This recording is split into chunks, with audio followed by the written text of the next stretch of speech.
या मालिकेच्या आजच्या भागात आपण पाहणार आहोत एजे एकटेच त्यांच्या खोलीमध्ये बसलेले असतात आणि लीलाचा विचार करत असतात. ते मनाशी म्हणत असतात की मला लवकरात लवकर माझ्या फिलिंग्सबद्दल लीलाला सांगायला हवं, कारण ती खूप स्मार्ट आहे. जर तिला हे सगळं कळलं ना तर ती प्रत्येक वेळी मला ऑकवर्ड करेल. आणि मग ते लीलाचा विचार करत गालातल्या गालात हसू लागतात. पण तितक्यात दुर्गा त्या ठिकाणी येते. एजे तिला विचारतात की काय झालं दुर्गा, काही काम आहे का? आणि त्यावर दुर्गा म्हणते की हो एजे, उद्या न्यू इयरची पार्टी आहे ना, त्यामुळे मी गेस्ट लिस्ट बनवली आहे आणि त्याचसोबत मेन्यू व्हेन्यू सगळं काही ठरवलं आहे. तुम्ही एकदा चेक करून घ्या.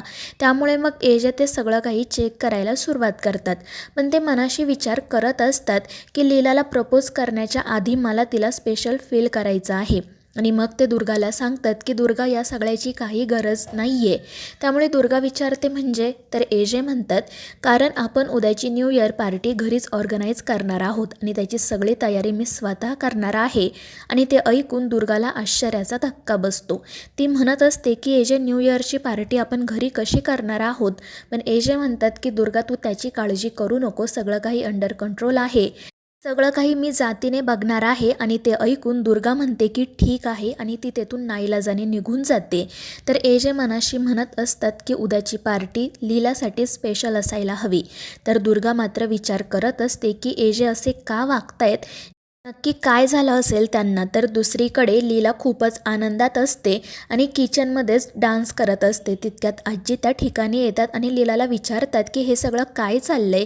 तर लीला हसतच म्हणत असते की काही नाही आजी. तर आजी म्हणत असतात की तुझ्याकडे बघून मला कळतंय बरं का की तू खूप आनंदात आहे ते.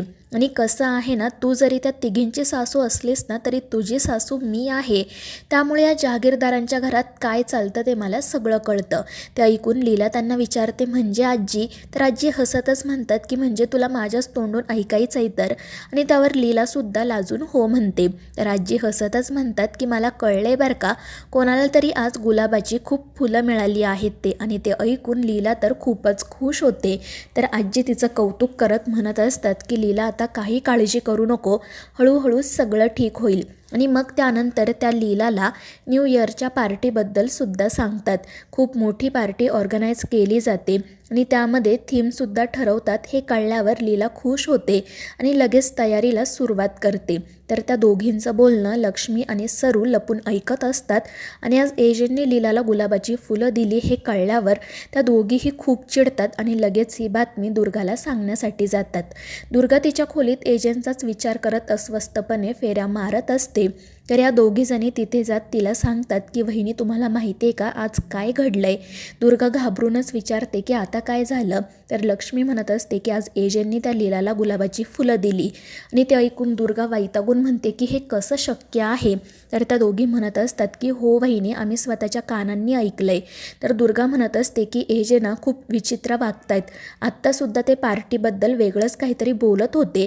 त्यांनी घरीच पार्टी ऑर्गनाईज करायचं ठरवलं आहे. आणि ते ऐकून लक्ष्मी आणि सरूसुद्धा काळजीत पडतात. तर दुसरीकडे यश रेवतीला कॉल करत असतो, मात्र रेवती त्याचा कॉल काही रिसीव करत नाही. ती तिच्या कस्टमर्ससोबत बोलत असते, त्यांच्याकडे तिच्या बेकरी प्रोडक्ट्सचा रिव्ह्यू मागत असते. आणि जेव्हा ती सतत यशचा कॉल येत आहे हे बघते तेव्हा ती वैतागूनच म्हणते की यश, तुझ्याशी बोलत टाईमपास करण्या इतका वेळ माझ्याकडे नाही आहे. आज मी एकटीने 200 कपकेक्सच्या ऑर्डर पूर्ण केल्या. आता फक्त मला माझ्या कामावर लक्ष द्यायचं आहे, इतर कशावरही नाही. आणि मग ती तिच्या कामासाठी निघून जाते. तर इकडे यश मात्र खूप काळजीत असतो. तो सतत रेवतीला कॉल ट्राय करत असतो पण ती त्याचा कॉल कट करतच राहते. तितक्यात मग किशोर त्या ठिकाणी येतो. तो यशला काय झालं ते विचारतो. पण यश काही नाही असं म्हणत लगेच तेथून जाण्यासाठी निघतो. पण किशोर त्याला थांबवतो आणि विचारतो की अरे रेवतीला कुठेतरी फिरायला घेऊन जाणार आहेस की नाही? नेमका काय प्लॅन आहे तुमचा न्यू इयरचा? आणि त्यावर यश म्हणतो की काहीच नाही. त्यामुळे किशोर विचारतो की का रे, काय झालं? आणि त्यावर यश त्याला सांगू लागतो की काहीच ठीक नाही आहे, कारण रेवतीचं आणि माझं भांडण झाले, ती माझ्याशी बोलतही नाही. आणि ते ऐकून किशोर खुश होतो. पण तो यशला सांगतो की काळजी करू नको, लवकरच तुमचं भांडण सॉल्व्ह होईल. मात्र तो हसतच मनाशी म्हणत असतो की यश, तू तर मला खूपच छान न्यूज दिली आहे. आता ही न्यूज जेव्हा मी दुर्गाला देईल तेव्हा ती माझ्यावर खुश होईल आणि तो एजे जी काही स्वप्न बघतोय ती सुद्धा सगळी मातीत मिसळतील. तर दुसरीकडे एजेंनी विश्वाला बोलावून घेतलेले असते आणि ते विश्वाला न्यू इयरच्या पार्टीबद्दल सगळं काही सांगतात आणि त्याला लगेच तयारीला सुरुवात कर असंही सांगतात. त्यामुळे विश्वा खुश होतो आणि लगेच तयारीला सुरुवात करतो. पण जेव्हा तो बाहेर येतो तेव्हा लक्ष्मी आणि सरू त्याच्या जवळ येतात. सरूने मुद्दाम त्याच्यासाठी ज्यूस आणलेला असतो आणि त्या दोघीजणी नाटक करत म्हणत असतात की अरे विश्वरूप तू किती काम करतो, थोडा वेळ आराम कर, हा ज्यूस पी. मात्र त्या दोघींना असं अचानक गोड गोड बोलताना बघून विश्वरूपला त्या दोघींवरही संशय येतो. तो म्हणत असतो की नक्की हा ज्यूसच आहे ना, तुम्ही यात काही मिक्स तर केलं नाही ना. आणि ते ऐकून लक्ष्मी म्हणते की तू आमच्यावर संशय घेतोस का, ठीक आहे तुला नसेल ज्यूस प्यायचा तर नको पिऊ. आणि त्या दोघीजणी तेथून जाण्यासाठी निघतात. मात्र त्यानंतर लक्ष्मी पुन्हा त्या ठिकाणी येत म्हणते की आम्हाला एजंटनी ना न्यू इयरच्या पार्टीची तयारी करायला सांगितली, त्यामुळे तू सुद्धा आम्हाला मदत कर. तर विश्वरूप म्हणत असतो की एजंटनी तुम्हाला तयारी करायला सांगितली आहे का. आणि त्यावर लक्ष्मी म्हणते हो. तर विश्वरूप म्हणत असतो की एजंटनी मला सुद्धा तयारी करायला सांगितली आहे. त्यावर लक्ष्मी म्हणते की असेल, मात्र तुला काहीतरी त्यांनी छोटी मोठी कामं दिली असतील. आणि ते ऐकून विश्वरूप हसतच म्हणतो की मी एजे सरांचा PA आहे, मी छोटी मोठी नाही तर खूप मोठी मोठी कामं करतो. आणि मग तो लक्ष्मी आणि सरूला एजंटच्या सरप्राईज पार्टीबद्दलही सांगतो. त्यामुळे त्या दोघींना तर धक्काच बसतो. त्यातच विश्वरूप त्यांना हे सुद्धा सांगून टाकतो की उद्या एजे सर लीला वहिनींसाठी काहीतरी स्पेशल करणार आहे. आणि ते ऐकून त्या दोघीजणी लगेच दुर्गाकडे जाण्यासाठी निघतात. तर दुसरीकडे किशोर विक्रांतला जाऊन भेटतो. तो विक्रांतला सांगत असतो की जर आता आपल्याला त्या एजेला आणि लीलाला उद्ध्वस्त करायचं असेल तर रेवती आणि यशच्या नात्यावर शेवटचा घाव घालावा लागेल. एकदा का त्यांचं नातं तुटलं, त्या रेवतीचं लग्न मोडलं तर लीला दुःखी होईल आणि लीला दुःखी झाली तर एजेसुद्धा दुःखी होईल. आणि जर हे सगळं असं घडलं तर आपल्याला मात्र आनंद होईल. आणि ते ऐकून विक्रांत म्हणतो की तुम्ही काळजी करू नका, आता बघा त्या दोघांना मी न्यू इयरचं कसं सरप्राईज देतो ते. दुसरीकडे लक्ष्मी आणि सरू दुर्गाकडे जातात आणि उद्या एजे लीलासाठी काहीतरी स्पेशल करणार आहे हे तिला सांगतात.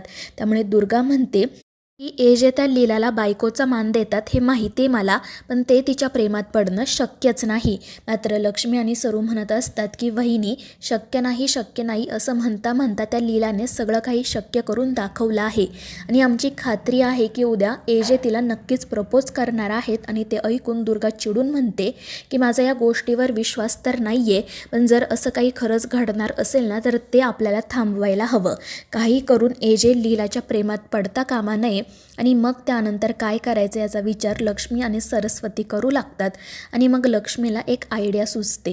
त्यानंतर मग त्या दोघीजणी लीलाकडे जातात आणि लीलाला थीम पार्टीचे काही फोटोज दाखवतात. त्या दोघीजणी लीलाला म्हणत असतात की न्यू इयरच्या पार्टीसाठी असंच तयार होऊन यायचं असतं. पण लीला म्हणत असते की असे विचित्र कपडे कोण घालून येणार. पण त्या दोघीजणी लीलाला असं सांगतात की थीम पार्टी अशीच असते, मात्र जर तुम्हाला असे कपडे घालायचे नसतील ना तर घालू नका, आमची काही हरकत नाही. पण तुम्हाला अशा नॉर्मल कपड्यांमध्ये बघून एजेंटचा मूड ऑफ होईल हे मात्र नक्की. आणि मग त्या दोघीजणी तेथून निघून जातात. तर लीला म्हणत असते की एजे आता तुम्ही बघाच मी उद्या किती छान तयार होऊन येते ते, उद्या तुमची नजर फक्त माझ्यावरच असेल. आणि तिचं ते बोलणं ऐकून लक्ष्मी आणि सरू खुश होतात, कारण त्यांचा प्लॅन वर्क झालेला असतो. तर मित्रांनो, या मालिकेच्या पुढील भागांच्या अपडेट्ससाठी आपल्या चॅनेलला सबस्क्राईब करा.